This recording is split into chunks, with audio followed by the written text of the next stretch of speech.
ఆస్మద్గురుభ్యో నమ శ్రీమాత్రే నమ. అమ్మవారి దివ్యపాదపద్మాలకు నమస్కారం చేసుకుంటూ వీడియోలోకి వెళ్ళిపోదాం. విష్ణు సహస్రనామాలలో ఎన్నో అద్భుతమైన మంత్ర రాజాలు ఉన్నాయని మనందరికీ తెలుసు.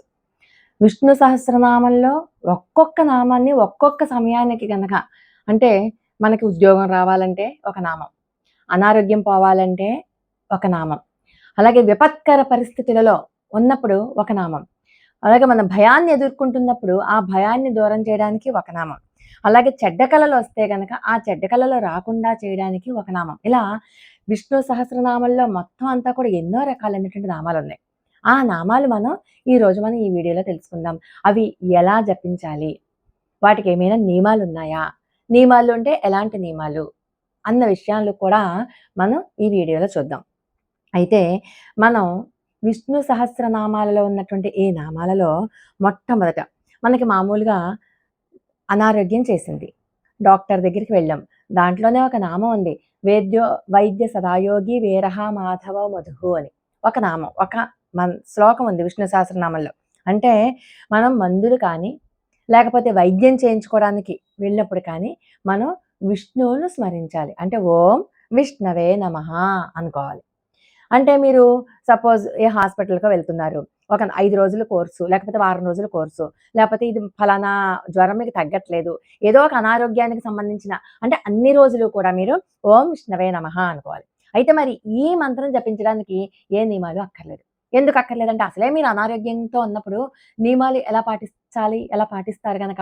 సో, ఏ నియమాలు అక్కర్లేదు. మీరు మానసికంగా ఓం విష్ణవే నమః, ఓం విష్ణవే నమః అని ఆ సందర్భాన్ని అనుసరించి ఆ మంత్రాన్ని మీరు 24 గంటలు 24/7 అలా స్మరించుకోవచ్చు.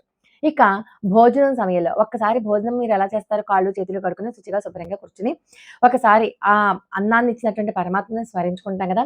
ఆ స్మరించుకునే నామమే ఓం జనార్దనాయ నమః అని స్మరించుకోవాలి. ఓం జనార్దనాయ నమః అని అలా స్మరించుకుంటూ భోజనం చేసేయండి. భోజనం కంప్లీట్ అయిపోతుంది. ఇక మీరు పడుకునేటప్పుడు పడుకుంటాం. ఒక్క విష్ణు సహస్రనామానికి మాత్రమే మంచం మీద కూడా కూర్చునో, పడుకునో చదువుకునేటటువంటి వెసులుబాటు ఉంది. అంటే అవన్నీ నామాలు కాబట్టి. అయితే పడుకునే ముందర స్మరించుకోవాల్సినటువంటి నామం ఏంటి? ఓం పద్మనాభాయ నమః, ఓం పద్మనాభాయ నమః, ఓం పద్మనాభాయ నమః అలా స్మరించుకుంటూనే అలా నెమ్మదిగా నిద్రపోయారనుకోండి, నిద్ర వచ్చేస్తుంది. ఎక్కడైనా పెళ్ళిళ్ళు, పేరంటాలకు వెళ్ళారు, లేకపోతే మీ ఇంట్లోనే ఒక వివాహ కార్యక్రమం, ఒక వివాహ తంతు జరుగుతోంది, లేకపోతే మీ ఇంట్లోనే శుభకార్యం జరుగుతోంది. అలాంటి సమయంలో ఓం ప్రజాపతియే నమః, ఓం ప్రజాపతియే నమః వీటన్నింటికి కూడా ఏమీ నియమాలేం లేవండి. అన్నీ సాధారణ నియమాలే. ప్రత్యేకంగా ఫలానా సమయంలోనే లేకపోతే బ్రాహ్మీ ముహూర్తంలోనో, ప్రదోష సమయంలోనో చదువుకోవాలని ఏం లేదు. 24/7 అంటే సర్వకాల సర్వావస్థలందు కూడా ఈ నామాలన్నీ కూడా స్మరించుకోవచ్చు. కానీ ఒకే ఒక్క విషయంలో మాత్రం, అంటే ఆహారం విషయంలో, అంటే మాంసాహారం తీసుకునే విషయంలోనే మాత్రం కాస్త పక్కన పెట్టాలి తప్పితే మిగతాది ఏది కూడా మీకు ఏ నియమాలు లేవు. ఒకవేళ మాకు మాంసాహారం విషయంలో మాకు కుదరదండి అన్నారా, అప్పుడైనా సరే స్వామివారిని స్మరించుకోవడం మనం ఎవరితోటైనా పోటీ పరీక్షలకు వెళ్తున్నప్పుడో, లేపోతే ఎవరితోటైనా పోట్లాడవలసి వచ్చినప్పుడో, ఎవరితోటైనా సరే గెలవాల్సి వచ్చినప్పుడో, అలాంటి సందర్భంలో ఓం చక్రధరాయ నమః, ఓం చక్రధరాయ నమః. చక్రం అంటే ఏంటి? సుదర్శన చక్రం. మీరు ఆ సుదర్శన చక్ర రూపంలో ఉన్నటువంటి స్వామివారిని గనుక స్మరించినట్లయితే ఆ సుదర్శన చక్రమే సమస్యలన్నింటినీ కూడా ఇలా తీసేస్తుందనమాట. ప్రయాణాలు చేస్తున్నారు, ఈ రోజుల్లో ప్రయాణాలు చేస్తుంటే చాలా భయంగా కూడా ఉంటుంది. కాబట్టి భారం అంతా పరమాత్మ మీద వేసి ప్రయాణం చేస్తాం. ఆ ప్రయాణం చేసేటప్పుడు ఓం త్రివిక్రమాయ నమః, ఓం త్రివిక్రమాయ నమః. త్రివిక్రముడు అంటే ఎవరు? వామనమూర్తి. వామనమూర్తి ఉన్న చోటనే ఉండి 3 లోకాలు ప్రయాణం చేసి వచ్చాడు కదా! అందుకని ప్రయాణంలో గనక త్రివిక్రముడిని గనక తలుచుకుంటే ఏ రకమైన ఆపద మనల్ని మన దాకా రాదు. ఇక ఎవరికైనా మన ఇష్టమైన వారిని కలిసాం, మన స్నేహితులనో, లేకపోతే మనకి చాలా అత్యంత ఆత్మీయులనో, లేకపోతే చాలా సంవత్సరాల తర్వాత చూస్తున్నటువంటి బంధువులు, మనకి ఇష్టమైన వాళ్ళు ఎవరైనా కావచ్చు. ఆ ఇష్టమైన వాళ్ళని కలుస్తున్నప్పుడు చాలా ప్రేమగా మనసులో ఒక రకమైన ఆందోళన, ఒక రకమైన ఆనందం ఉంటుంది కదా! ఓం శ్రీధరాయ నమః అని తలుచుకుంటూ వెళ్తే గనక వాళ్ళకి మీకు ఉండేటటువంటి బాండింగ్ మరింత బలపడుతుంది. ఆ వాళ్ళకి మీకు ఉన్నటువంటి మధ్య ప్రేమానురాగాలు కూడా ఎక్కువవుతాయి. ఇక పడుకుంటున్నప్పుడు మీకు చెడ్డ కలలొచ్చి మిమ్మల్ని విపరీతంగా మిమ్మల్ని బాధ పెట్టాయి, భయపెట్టాయి, మృత్యు భయం లాంటిది కూడా మీకు ఏర్పడుతోంది అనుకున్నప్పుడు ఆ చెడ్డ కళలు తొలగాలి అని అంటే ఓం గోవిందాయ నమః, ఓం గోవిందాయ నమః అంటూ అలా స్మరించుకుంటూ ఉండడమే. విపరీతమైన కష్టాల్లో ఉన్నాం, ఏం చెయ్యాలో దిక్కు తోచట్లేదు, అలాంటి సమయంలో మనల్ని ఆదుకునేటటువంటి ఎవరైనా ఉన్నారంటే మధుసూదనుడు మాత్రమే.